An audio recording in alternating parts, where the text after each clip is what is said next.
नमस्कार, आप देख रहे हैं द न्यूज। आपके साथ मैं सृष्टि मिश्रा। लोकसभा चुनाव से पहले हर राज्य में कांग्रेस पार्टी को तगड़ा झटका लग रहा है और अब लगा है राजस्थान में एक बड़ा नाम, 4 बार के विधायक, ट्राइबल नेता। आपको बता दें, महेंद्रजीत सिंह मालवीया ने कांग्रेस पार्टी को अलविदा कहकर भारतीय जनता पार्टी का दामन थाम लिया। इस वक्त की ब्रेकिंग न्यूज जयपुर में। आपको बता दें, पार्टी के स्टेट इंचार्ज अरुण सिंह और पार्टी प्रदेश अध्यक्ष सीपी जोशी के सामने उन्होंने बीजेपी का दामन थाम लिया है। तो कमल के हो गए महेंद्रजीत सिंह मालवीया। एक बहुत बड़ा नाम है। आपको बता दें कि बीजेपी लोकसभा चुनाव के लिए उन्हें नवनिर्वाचित की थी कभी पिछले जमाने में, उसके बाद कांग्रेस का दामन थाम लिया था और लगातार 20 सालों से कांग्रेस को सर्व कर रहे थे। तो देखिए, 20 सालों से कांग्रेस में थे और बहुत पुराने नेता हैं महेंद्रजीत सिंह मालवीया जी। बहुत बड़ा नाम है। आपको बता दें, इनका आना बहुत बड़ा झटका है और पूर्व में अशोक गहलोत के करीबी भी रह चुके हैं। अशोक गहलोत से भी इनके अच्छे रिश्ते थे। कांग्रेस के बार बार विधायक चुनकर आते थे और अपने क्षेत्र में दबदबा रखते हैं और इसी के साथ बीजेपी को ज्वाइन करते हुए बहुत बड़ा हमला कांग्रेस पर साधा। ऐसा नहीं है कि केवल नाखुश थे। आपको बता दें कि सबसे बड़ा मुद्दा राम मंदिर का हुआ। इन्होंने साफ तौर पर कहा कि मुझे ठेस पहुंची जब कांग्रेस ने रामलला के विराजमान होने पर उस न्योते को ठुकरा दिया था। आपको बता दें, सीपी जोशी ने साफ तौर पर यह संदेश दिया कि जनजातीय मामले में पीएम मोदी ने बहुत अधिक विकास किया है, जनजातीय समुदाय का विकास हुआ है, देश का विकास हुआ है और यही वजह है कि कांग्रेस से ये नाखुश चल रहे थे। महेंद्रजीत सिंह मालवीया बीजेपी में आने के लिए खुश हैं और बीजेपी ज्वाइन करके वो कह रहे हैं कि देश को बनाने में, राजस्थान को बनाने में वो अपने अहम भूमिका निभाएंगे। आपको बता दें, बीजेपी पे आने के बाद कांग्रेस पर जमकर भड़के। क्या कह दिया महेंद्रजीत सिंह मालवीया जी ने? कह रहे हैं, मालवीया कहते हैं कि कांग्रेस के पास कोई विजन नहीं है। सोचिए, सबसे पुरानी पार्टी अब धीरे धीरे धराशायी हो रही है। देखिए, ये पतन 2014 के बाद, नरेंद्र मोदी की सत्ता संभालने के बाद ज्यादा नजर आ रहा है। आपको बता दें, एक रैली ऐसी नहीं है जहां जहां पीएम मोदी जा रहे हैं। अब केवल 100 दिनों से भी कम समय बचे हुए हैं। आपको बता दें, 3 महीने केवल शेष चुनाव में और यही वजह है कि पीएम मोदी हर बार कांग्रेस पार्टी पर कटाक्ष करने से चूकते नहीं है। कांग्रेस पार्टी पर लगातार हमले बोल रहे हैं और आपको बता दें, महेंद्रजीत सिंह मालवीया जी ने यही कहा कि केवल मुझे ऐसा लगता है कि बीजेपी डेवलपमेंट कर सकती है और बीजेपी का नारा अभी चल रहा है, कांग्रेस के पास कोई विजन नहीं है। और इसके साथ उन्होंने बता दिया कि मैं भले कांग्रेस से विधायक था लेकिन अब मैं यहां पर कांग्रेस का विधायक नहीं रहा। मैं अब कांग्रेस का विधायक नहीं रहा, मैंने पार्टी को छोड़ दिया है और बीजेपी विकास कर सकती है। नरेंद्र मोदी की तारीफ करते हुए कहा कि देश उनकी नीतियों से आगे बढ़ रहा है और यही वजह है कि मैंने भी कर लिया। अखिल भारतीय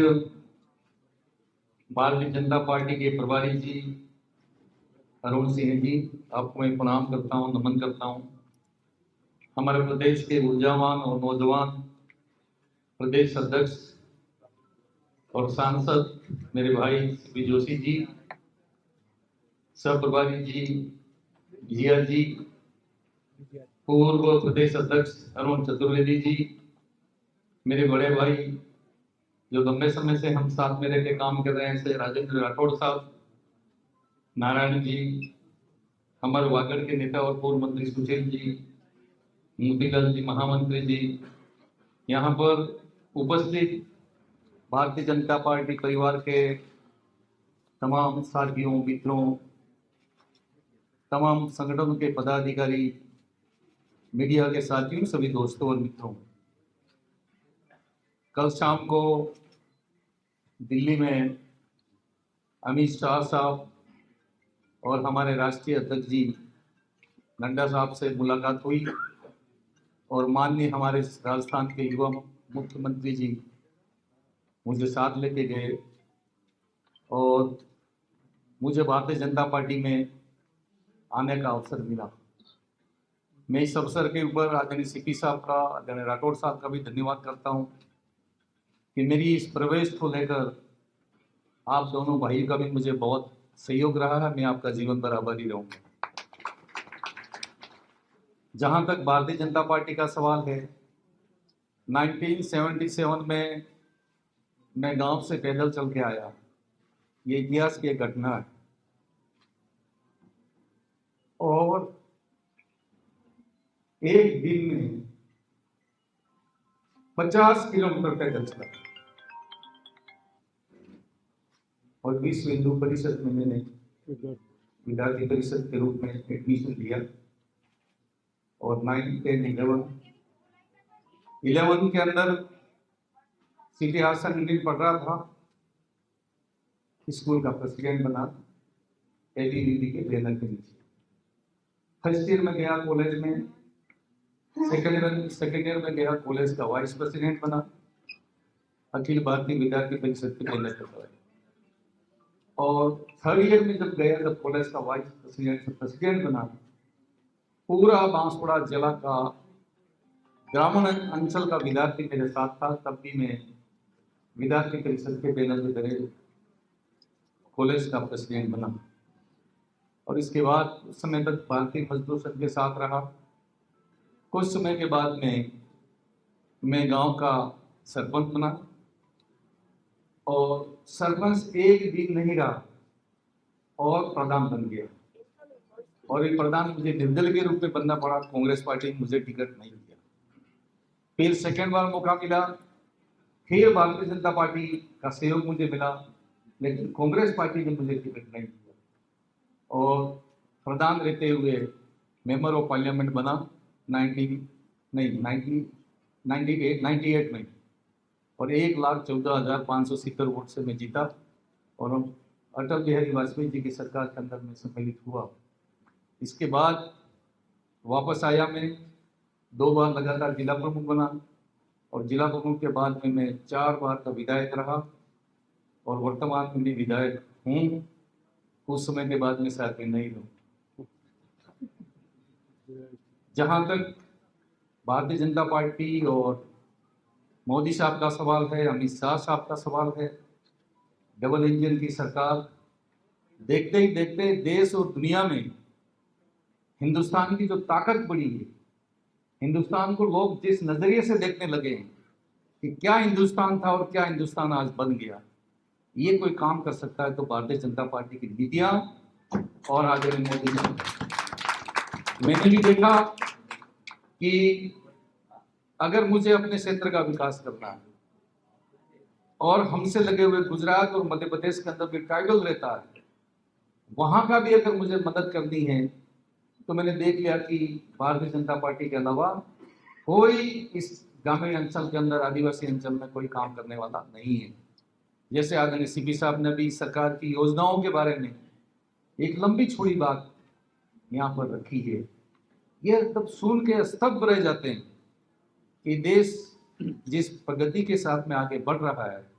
और जैसे कल राष्ट्रीय अधिवेशन हुआ, राष्ट्रीय अधिवेशन में माननीय प्रधानमंत्री जी का उद्बोधन, हमारे राष्ट्रीय अध्यक्ष जी का उद्बोधन और अमित शाह साहब का उद्बोधन हम सबको रोंगटे खड़े करने वाला उद्बोधन था। और उस उद्बोधन को देश तो देख ही रहा था, दुनिया के देश भी देख रहे थे कि हिंदुस्तान कहाँ जा रहा है, हिंदुस्तान की क्या ताकत है, हिंदुस्तान कितना ताकतवर बन गया। ये तमाम चीज़ें कल देखने को मिली। इन तमाम चीज़ों से मैं प्रभावित हुआ और प्रभावित होकर मैंने कहा कि मैं एक बार फिर अपने पुराने घर में जाऊं और पुराने घर में जाकर सुवागढ़ अंचल का, मेवाड़ अंचल का और सभी का, क्षत्रिय समाज का मैं कैसे भला कर सकता हूँ, कैसे मैं विकास कर सकता हूँ, ये बात मैं इस अवसर पर कह सकता हूँ। एक बात मुझे कहते हुए मन में दुख है कि कांग्रेस पार्टी ने भगवान राम मंदिर के बनाने के बाद जब 22 तारीख को प्राण प्रतिष्ठा महोत्सव हो रहा था और वहाँ जाने के लिए मना कर दिया, ये सबसे बड़ी मुझे ठेस लगी।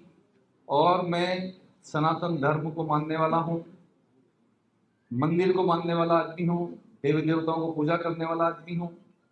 वहाँ पर गणेश्वर का बहुत हमने काम किया, मानगढ़ का हमने बहुत काम किया और माननीय प्रधानमंत्री जी मानगढ़ पे आए 17 नवंबर 1913। मीडिया के साथियों से मैं अपील करता हूँ कि इसकी तारीख है 17 नवंबर 1913 को प्रातः 7:30 बजे उस मानगढ़ के ऊपर गोली चली थी, अंग्रेजों ने गोली चलाई थी।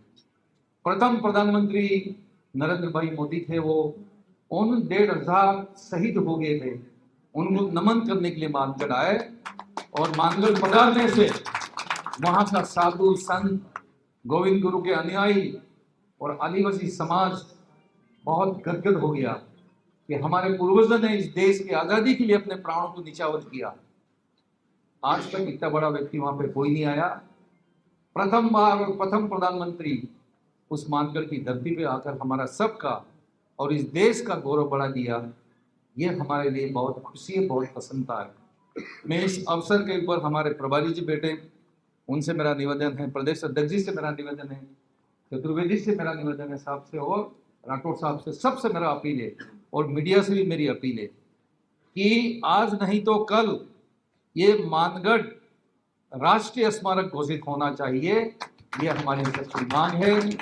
मैं आज भारतीय जनता पार्टी में पूर्ण रूप से निष्ठा के साथ सदस्यता ग्रहण कर रहा हूं और यहीं से इस बात की अपील करता हूं कि मानगढ़ बहुत जल्दी प्रधानमंत्री जी राष्ट्रीय स्मारक घोषित करें, ताकि जो शहीद हो गए उनको हम सच्ची श्रद्धांजलि दे सकें।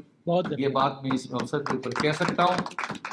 आदरणीय तमाम हमारे नेताओं से मेरा अपील है, रतलाम से लगाकर बांसवाड़ा वाया डूंगरपुर तक की हमारी रेल का काम अधूरा है, स्टार्ट हुआ है, स्वीकृत हो गया है, तो बहुत खुशी है। ये काम बहुत जल्दी से पूरा हो ताकि वहां की जनता को रेल का फायदा मिल सके। पीएम गति शक्ति योजना में स्वीकृत हो गया, टेंडर हो गए, शक्ति योजना में स्वीकृत हो गया, ये सुन के बहुत खुशी है। लेकिन मैं ये बात कह रहा हूँ कि वहाँ वागड़ में बहुत पानी है, वागड़ में बहुत मार्बल है, वागड़ में बहुत उद्योग धंधे चल सकते हैं। वहाँ 12 महीना मक्का का उत्पादन हो रहा है। अगर रेल वहां से निकल गई तो मैं कह सकता हूँ कि राजस्थान का चिरापुंजी है और आने वाले समय में राजस्थान का कश्मीर बनेगा, वो बांसवाड़ा जिला और वागड़ अंचल। मैं निश्चित रूप से यही अपील करूंगा कि डबल इंजन की सरकार इन तमाम कामों को पूरा करेगा। इसी तरह से प्रतापगढ़ से लगाकर दाहोद तक की नेशनल हाईवे, उदयपुर से लगाकर रतलाम तक की नेशनल हाईवे, और कितने काम गिनाओ, काम गिनाते गिनाते सरकार की योजनाओं का थक जाएंगे, काम को नहीं गिना पाएंगे, इतनी योजनाएं वर्तमान में चल रही हैं। यही बात मैं कह सकता हूँ। मैं इस अवसर के ऊपर एक बात और कहना चाहूंगा कि इस परिवार के लिए मैं पुराना था लेकिन आज नया हूं। मैं यहीं से मेरे कार्यकर्ता हूं जो आज वागड़ के अंचल के अंदर टीवी में बैठ के आज के इस कार्यक्रम को देख रहे होंगे, उनसे मेरी अपील है कि मेरे होते हुए कोई कार्यकर्ताओं का अपमान, कोई कार्यकर्ताओं का नुकसान किसी कीमत के ऊपर नहीं रहेगा और कंधे से कंधा मिलाकर काम करूंगा। जो समय जो शेष रहा है जिंदगी का वो स्वर्णिम काल रहेगा और निश्चित रूप से लगातार हमारी सरकार राजस्थान के अंदर भी रिपीट करेगी, देश के अंदर भी रिपीट करेगी। लेकिन जब रेल का काम पूरा हो जाएगा तो वहां पर कई बड़े बड़े उद्योग धंधे आएंगे और लोगों को जो बेरोजगारी है उससे उसका फायदा मिलेगा। चलो एक बाइट दे दो। हाँ। एक मिनट, केवल एक छोटी। मालवीय जी, कांग्रेस का दामन छोड़ के बीजेपी में आप शामिल, एक मिनट, कांग्रेस का दामन छोड़ के बीजेपी में आप शामिल, क्या कारण रहा, प्रमुख कारण? सिर्फ और सिर्फ एक ही कारण है, वागड़ का विकास। विकास कोई कर सकता है तो सिर्फ भारतीय जनता पार्टी कर सकती है। इसके अलावा कांग्रेस के पास में इनका कोई विजन नहीं है आज की तारीख में विकास करने का। आज आप मौजूदा विधायक है लेकिन कुछ दिनों बाद आप विधायक नहीं रहेंगे, तो क्या बीजेपी ने आश्वासन दिया है आपको पार्टी में लोकसभा का टिकट देने के लिए? नहीं, आप इस बात को गलत कह रहे हो। मैं ये बात कह रहा हूँ कि जब मैं कांग्रेस से विधायक बना हूँ और भारतीय जनता पार्टी में चला गया तो कांग्रेस का विधायक थोड़ी रहूंगा। Bharatiya Janata party double engine की सरकार राजस्थान में भी विकास करेगी और भारत के अंदर भी विकास होगा। जहां तक वागड़ का सवाल है, रेल का काम स्टार्ट हो गया है, न्यूक्लियर पावर प्लांट क्योंकि भारत सरकार का है वो भी काम होगा, दो नेशनल हाईवे सड़कें बाकी वो काम होगा और काम के अंदर कोई कमी नहीं रहेगी। मानगढ़ का शहीद स्मारक का काम है, वो प्रधानमंत्री जी आए थे और निश्चित रूप से ये काम भी होने वाला है। धन्यवाद। आपके साथ साथ कोई और भी? आपको बता दें, एक बार बात हो रही है कि कौन है आखिर महेंद्रजीत सिंह मालवीय, जिनका इतना बड़ा नाम है। 4 बार के विधायक हैं, गहलोत के नेतृत्व वाली सरकार में मंत्री थे। महेंद्रजीत सिंह विद्यार्थी परिषद के रहे हैं। महेंद्रजीत सिंह ने राजनीतिक सफर का आगाज अखिल भारतीय विद्यार्थी परिषद से छात्र राजनीति से प्रेरित होकर उनके जरिए किया था। अब गांव के सरपंच बनाए गए थे, सरपंच से सांसद और फिर विधायक बने थे। गांव के सरपंच, फिर सांसद, उसके बाद विधायक। और साल 1998 में 1998 में आम चुनाव में महेंद्रजीत सिंह बीजेपी के टिकट पर, जैसा मैंने आपको पहले बताया, लोकसभा के लिए नवनिर्वाचित हुए थे। उसके बाद वो कांग्रेस में शामिल हो गए। तो ये रहे महेंद्रजीत सिंह मालवीय जी। आपको बता दें, उन्होंने हमला बोला। महेंद्रजीत सिंह मालवीय कांग्रेस पार्टी पर जमकर क्रोधित हुए, वो गुस्से में आ गए कांग्रेस पार्टी का नाम सुनकर। भले देखिए 4 बार के विधायक उसी में रहे, लेकिन कह रहे हैं आज लोगों से घिर गई है कांग्रेस पार्टी। देश और जनता के लिए पहले जैसा विजन नहीं रहा। देखिए दर्शकों, ये बात तो तय है कि पुरानी पार्टी रही है तो पुराने जमाने में काम किया होगा, इसलिए अब तक पार्टी ये कैरी ऑन हो गई। लेकिन अब इसके पास विजन नहीं है, ऐसा लगातार नेता कटाक्ष करते हैं कि कांग्रेस पार्टी अब खोखली हो गई। देखिए ना, हर जगह लड़ाई झगड़े कांग्रेस के अंतर कलह चल रही है और कांग्रेस अपने विधायकों को मना नहीं पा रही है। हर जगह झटके पर झटका। बड़े नाम अशोक चौहान, कमलनाथ भी नाराज है। कमलनाथ को नहीं बनाया प्रदेश अध्यक्ष, उससे हटा दिया गया। इसके साथ राज्यसभा का टिकट नहीं दिया।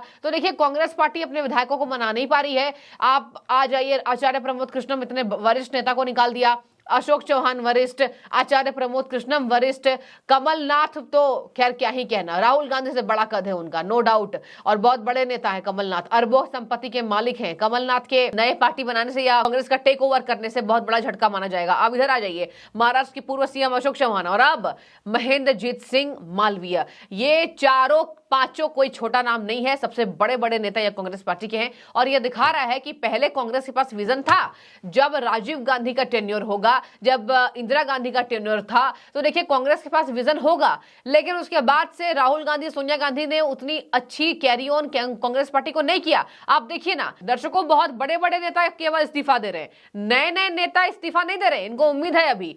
लेकिन पुराने नेता आहत हो रहे हैं, कह रहे हैं कि वो बात ही नहीं रही कांग्रेस में।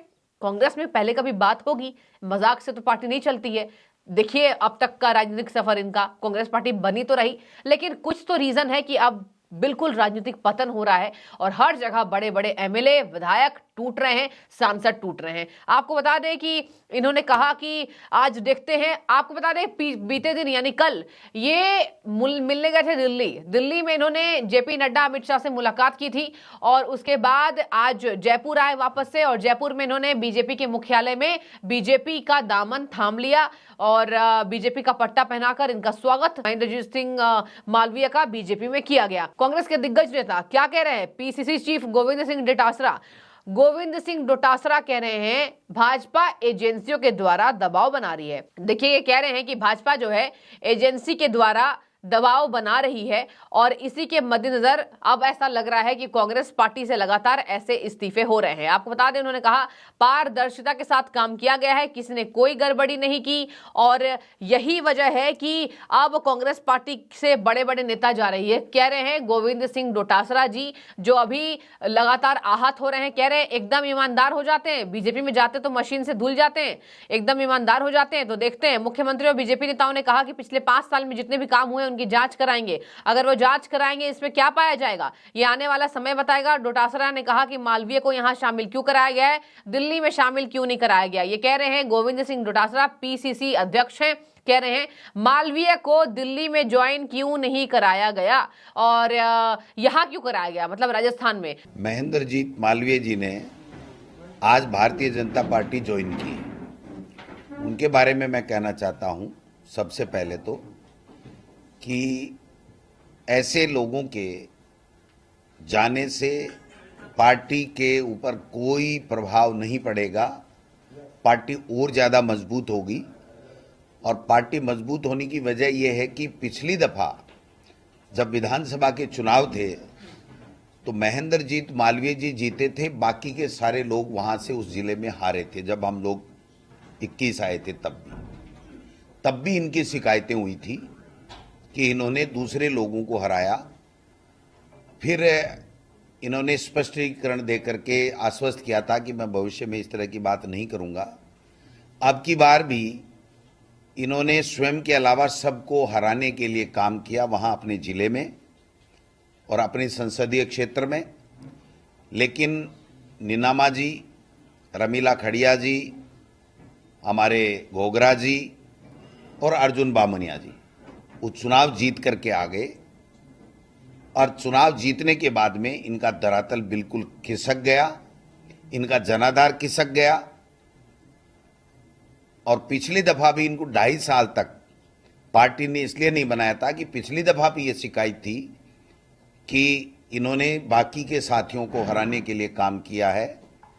ऐसे में 2 साल बाद में इन्होंने पार्टी आलाकमान के पास जाकर के माफ़ी मांगी थी कि मैंने ऐसा काम नहीं किया और फिर भी अगर पार्टी महसूस करती है तो मैं भविष्य में इस प्रकार की कोई गतिविधि नहीं करूंगा जिससे पार्टी को नुकसान हो। तब जाकर के 2.5 साल बाद में इनको मंत्री बनाया था। तो इनका आचरण काफ़ी वर्षों से संदिग्ध रहा है, लेकिन फिर भी पार्टी ने ये सोच करके कि आदिवासी नेता है और कांग्रेस की पार्टी की रीति नीति में विश्वास करके और काम कर रहा है, तो इसको माफ़ी देते हुए मौके देते रहे। लेकिन अब निश्चित रूप से इनको ये लग गया था कि इस कांग्रेस पार्टी में आपका कोई स्थान नहीं है, आपको कोई मेंबर ऑफ पार्लियामेंट की टिकट नहीं दी जा रही है। भविष्य में अपनी राजनीतिक जो उनकी विरासत है उसको समाप्त समझ रहे थे कांग्रेस पार्टी में, इसलिए उन्होंने भारतीय जनता पार्टी का दामन थामा है। जो लोग बार बार एमपी बने, जो 5 बार 4 बार एमएलए बने, विभिन्न विभागों के बार बार मंत्री बने और अपनी धर्मपत्नी को जिला प्रमुख बनाए, अपने बेटे को कांग्रेस का नेता बनाए, अपनी मर्जी से प्रधान बनाए, और वो व्यक्ति वहां बार बार कांग्रेस को नुकसान करने का काम कर रहे थे, फिर भी पार्टी उनको माफ कर रही थी और ये मान के कि आदिवासी नेता है इसलिए इनको सीडब्ल्यूसी मेंबर बनाया। और सीडब्ल्यूसी मेंबर बनाया तब भी इन्होंने कहा था कि कांग्रेस पार्टी मेरी मां है, मैं कांग्रेस पार्टी के साथ कभी गद्दारी नहीं करूंगा। लेकिन मैं समझता हूं कि अपने अस्तित्व को बचाने की कुचेष्टा में इन्होंने एक जो ये आज भारतीय जनता पार्टी की ज्वाइनिंग का काम किया है। और जब ज्वाइनिंग की समय ये कहना कि कांग्रेस पार्टी राम मंदिर में नहीं गई, उसका विरोध किया, कांग्रेस पार्टी ने कभी राम मंदिर का विरोध नहीं किया। कांग्रेस पार्टी एक ऐसी पार्टी है जिसके नेता आदरणीय राजीव गांधी जी ने सुप्रीम कोर्ट से में देकर के सबसे सहमति बनवाई थी और सुप्रीम कोर्ट के आदेश से ये राम मंदिर बना है। और उसमें कभी भी कांग्रेस पार्टी ने कभी नहीं कहा कि कोई व्यक्ति राम मंदिर में अयोध्या नहीं जाएगा। मैं समझता हूं कि ये एक बहाना बना करके उन्होंने भारतीय जनता पार्टी में गए हैं। अब मैं दावे के साथ कह सकता हूं कि महेंद्रजीत मालवीय जी का जनाधार वहां खत्म हो चुका है। उनकी जो संदिग्ध गतिविधियां हैं वो आम पब्लिक में, आदिवासी भाई लोगों में पूरी तरीके से उनको पता लग चुकी हैं। इसलिए आने वाले समय में वो ना एमपी बन पाएंगे, न एमएलए बन पाएंगे, न जिला प्रमुख बन पाएंगे। अब देखिए, बीजेपी कहीं भी ज्वाइन कराती है तो उससे कोई वैसा कुछ खास मतलब नहीं होता। बस ये मतलब है कि आप बीजेपी में आ चुके हैं। अब कितने विधायकों को तोड़ेंगे? महेंद्रजीत सिंह मालवीय आपको बता रहे ट्राइबल नेता है, इनकी भी अलग मांग है। कह रहे हैं कि बीजेपी विकास कर रही है और मुझे उम्मीद है कि बीजेपी विकास करेगी। और इसी के साथ यहां पर कह रहे हैं इनके जाने से डूंगरपुर और बांसवाड़ा में कांग्रेस कमजोर हो सकती है। देखिए, ट्राइबल क्षेत्र है ये, तो डूंगरपुर और बांसवाड़ा ये दोनों जगह कांग्रेस कमजोर हो सकती है। बड़े आदिवासी नेता माने जाते हैं। मालवीय को कांग्रेस के अन्य आदिवासी नेता अर्जुन बामणिया और रमीला खड़िया का साथ नहीं मिला, माना जा रहा है जल्द वो ऐसे और बीजेपी के साथ मिलकर बड़े काम कर सकते हैं जिससे कांग्रेस पार्टी को वहां के क्षेत्रीय दलों को कमजोर करने में और भी कमजोर, मतलब कोई और कमजोर हो जाएगी कांग्रेस पार्टी, वहां के क्षेत्रीय दल और बिखर सकते हैं। ऐसे में देखिए, इनका बहुत बड़ा नाम है विधायक पद से इस्तीफा देने के साथ साथ बीजेपी में जाकर हमले बोलना। और इसके साथ मैं आपको बता दूं इनकी और मांगे हैं। देखिए, इनकी बीजेपी से क्या मांगे हैं, ये क्या बोलकर बीजेपी में आए। ये कह रहे हैं, मैं मानता हूं कि अब मालवीय ने कहा कि आज नहीं तो कल मानगढ़ को राष्ट्रीय स्मारक घोषित किया जाना चाहिए, मेरी ये मोदी जी से मांग है। तो ये इन्होंने अंतिम में मांग की है बीजेपी में आने के बाद, और कहा कि मैं बीजेपी परिवार का पुराना था, घर लौट गया हूं।